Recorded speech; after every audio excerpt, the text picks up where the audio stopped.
I thought I'd make a video here on my favorite stretch sequences. These are all dynamic stretches or static stretches, so I would recommend that you don't do these before a workout. It's more for your days off, or usually what I'll do is post workout, and I find it really opens everything up and it gets really deep into your myofascia tissue, and it really opens it up. It's one that you really want to take your time with each one, at least a couple minutes on each, generally, and just go really deep into it using your breath and your body weight and different things like that. So I'm going to go through it quickly here, and then I'm going to do the whole exercise after. So what I'll do here is I'll usually start with my hips, and all I do is bring my feet together, grab them at the ankle, and I'm keeping slight pressure, keeping them from coming out, pulling in, and I'm resting my elbows on my knees, and I'm just draping into it. Breathe in, and then on the exhale, you kind of go a little bit further. It's a really slow exercise, so just take your time with it. And you're going to want your knees to keep dropping down. They don't necessarily have to drop all the way down, but the goal is to just open those hips up. After that, generally, what I'll do is I'll put one leg out, grab my foot. If you can't do that, you can grab your, a little bit further up down the calf. But recommended to grab the foot, and I'll put my other arm out, trying to keep my body straight. After time goes on, I'll breathe in and out for a bit. I'll feel a stretch in my hamstrings.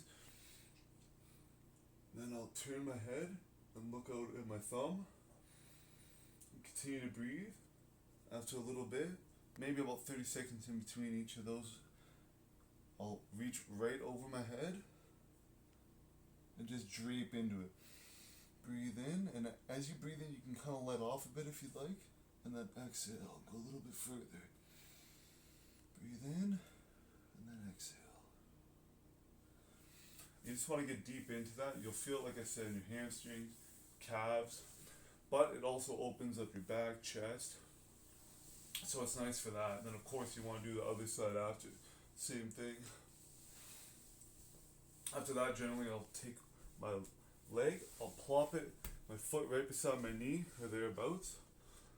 Put my arm parallel with my calf, and I'll keep pressure. A lot of it's going to be coming from my hand, pushing inward, but my arm as well. Other hand kind of beside me, and what I want to do is start pulling my body, my torso, slightly with this arm. I want to keep my chest fairly parallel and just try and open up my chest. Make sure to breathe. After a little bit, what you can do is turn your head, continue to breathe, and just keep pulling your torso open.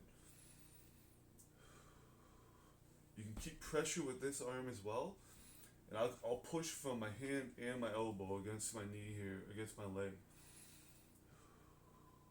And just twist your body and open everything up. After that, what you can do is simply use a dorsiflexion on your ankles and push your feet forward, and just try and push them down at the toes, down towards the floor. Because on that last one, what we did is we pulled, the one a couple sets ago, we pulled our foot and did a dorsiflexion at that point. Now we're doing a plantar flexion. So you just push down towards the floor with your toes. And you feel it stretching, especially down at the top of your foot. You'll feel a tension on it.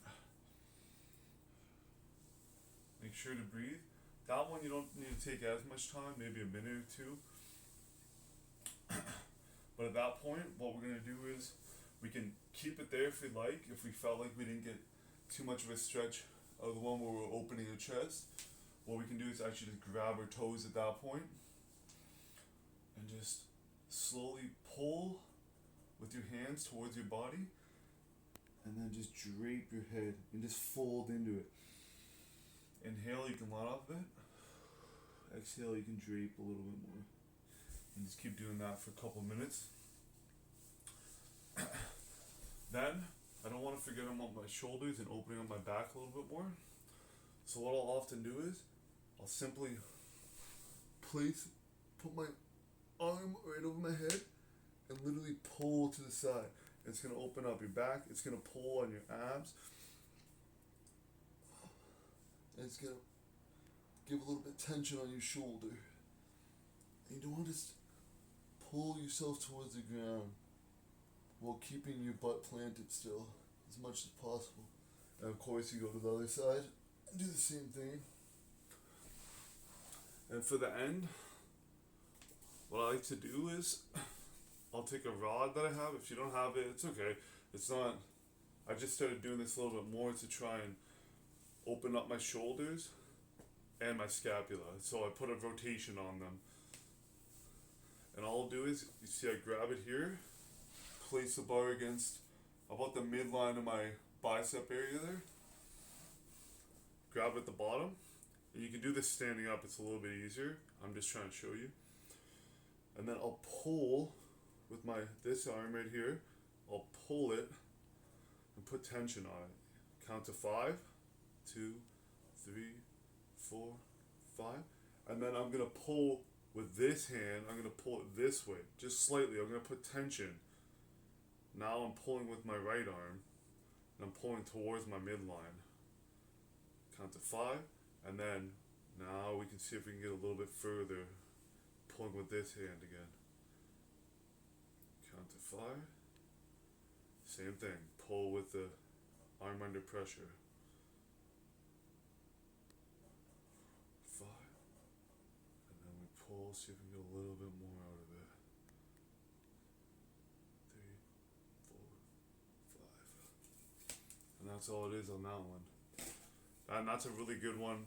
Someone like me, my shoulder's a little bit tight, scapula. My rotation, my scapula isn't the greatest. So that kind of opens that up and puts it into that state where it's forced to work, forced to open up at least. So now what I'm going to do is I'm going to do the full exercise. But I think I'm going to do that in another video. So you could try that out. Take your time with it. Really breathe. It's a deep stretch. So there it is.